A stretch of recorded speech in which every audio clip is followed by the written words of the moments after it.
Part 2. Caelan, I can't. I grabbed his sleeve with my shaky hand and said, my belly hurts. Please take me to the hospital. When Caelan heard that, his face darkened. He yanked my hand away and said, stop with the act. Haven't you had enough? It's just a small favor for Isabel. Yet you won't do it and act out. I gritted my teeth and said, I'm not lying. I'm bleeding. Please, take me to the hospital. The pain in my belly felt like I was being punched over and over. Warm blood kept flowing out. Caelan still did not believe me. Where's the blood? Stop pretending. I was wearing a black dress. Even if it were stained, the blood would not show. But if he just sniffed, he would smell the blood in the air. I forced myself to stay calm through the pain and explained to Caelan, listen carefully. I'm pregnant. If the bleeding doesn't stop, I'll lose the baby. Take me to the hospital. Now. Caelan froze for a moment and then snapped. How low can you go? Nellie, you'd make up a story like this just to avoid helping? We've been married for years, and you never got pregnant. Now, you're suddenly pregnant the second I ask for a favor. Do you think I'm stupid? Then, he pointed toward the pool and said, jump in and grab Isabel's earring. If you're bleeding, great. Wash off so you don't stink up the place. Caelan paused. He probably thought he was not harsh enough, so he added, if you don't do it, we're getting a divorce. At this moment, I felt completely empty inside. I stared at him and said, good, that's exactly what I want. I've already drawn up the papers. Expect them soon. He fell silent and looked at me in disbelief. He probably could not believe that I, who had been his devoted follower for 10 years, would really divorce him. After I said that, I tried to walk past them to leave, but Isabel took advantage of my distraction and suddenly pushed me from behind. I was caught off guard and fell into the pool with a splash. The water was freezing and quickly engulfed me. I struggled to keep my head above water and shouted for help, but my body felt heavy like lead. As the rippling water showed their figures walking away, I began to sink and helplessly closed my eyes. When I woke up, I was in the hospital. The person who saved me was Andrew Collins, a friend who knew about my relationship with Caelan. After getting me to the hospital, he called both our parents. John Sullivan, Caelan's dad, was frantically trying to reach Caelan, but he was not answering. That brat. He did this to Nellie, and still won't pick up his phone. They are a couple. No matter how much they fight, how could he leave her in the pool? What if something had happened to her? Andrew could not stand it anymore, and said, Nellie, he's trying to kill you. You should call the police. When he mentioned the police, Lucy Graham, my stepmother, finally seemed worried. She had been quiet until this point. She quickly grabbed my hand and said, Nellie, it's normal for couples to have small fights. Just talk it out privately. Don't make it a big deal. If you do, your marriage with Caelan will be ruined. Her words made me feel cold inside. I treated Lucy like my own mother, but she was plotting against me. She did not care about how Caelan treated me. She just wanted me to stay as Caelan's wife so that I could help her take care of her son. Even Andrew could not take it anymore. He shook his head and said, Mrs. Warren, this isn't just a small fight. If I hadn't found Nellie in time, she might not have made it. Lucy rolled her eyes at him with annoyance and replied, you're not married. What do you know? Andrew was at a loss for words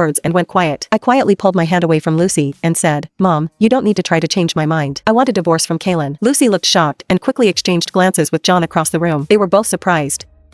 Everyone knew how much I liked Caelan, so no one expected me to say I wanted a divorce. Lucy continued, Nellie, didn't you and Caelan have a solid relationship? Why are you suddenly saying you want a divorce? I told you when you were going to marry him that he has a childish side. You need to be more understanding. Childish was just an excuse for a man not taking responsibility. I snorted, pulled out my phone, and showed them Isabel's social media post. Mom, you can't be saying that being understanding means I should watch my husband get close to another woman, right? On my phone was a photo Isabel recently posted. She and Caelan were hugging closely, and Isabel was puckering her lips to kiss Caelan on the cheek. Lucy and John went pale when they saw it. They finally got it. It was not that I was not understanding, it was that Caelan was going too far. John's expression darkened. He made a call and said sternly, get that brat over here right now. The room went quiet for a moment. Then, Lucy awkwardly said, men are like that. These things happen. What's important is that you give him a chance to change. Nobody is perfect. People make mistakes. Her absurd comments made the two men in the room feel uncomfortable. I did not want to argue with her, so I simply said, Mom, if your son's wife cheats in the future, would you still tell him to be understanding and give her a chance? Lucy opened her mouth but could not say anything in response. She could only signal to John and hoped he would help her out. Just then, someone kicked the door open. Caelan burst into the room. He looked around at everyone and sneered, Nellie, you've really learned some tricks. You even got all these people to fool me. Weren't you the one who wanted a divorce? So, why are you looking for me now? Just so you know, once I say something, I don't take it back. If you regret it now, that's too late. Then, to vent his anger, he grabbed the water from the table and splashed it all over my face. John immediately shouted, stop it, Nellie. But before John could finish, Caelan interrupted, Dad, quit with the act. If she wants a divorce, I'll give it to her. Just then, I started coughing violently. Water backed up into my nose through the breathing tube. I started to choke and had trouble breathing. As I coughed harder, I noticed blood on the clear breathing tube. I felt like I was suffocating. I gripped my throat tightly, as if I were drowning. Andrew quickly called for the nurses and doctors. He pushed Caelan away and shouted, Caelan, are you out of your mind? Do you know how long she was in the water? She can't breathe on her own right now. Are you trying to kill her by splashing water on her? Caelan stood there, stunned. Seeing my face turn red from lack of air, he panicked and said, I didn't know. I didn't mean to. Yeah, how would Caelan know? While I was struggling in the water, he was busy kissing Isabel. After the nurses and doctors helped me, Andrew grabbed Caelan by the collar and punched him twice.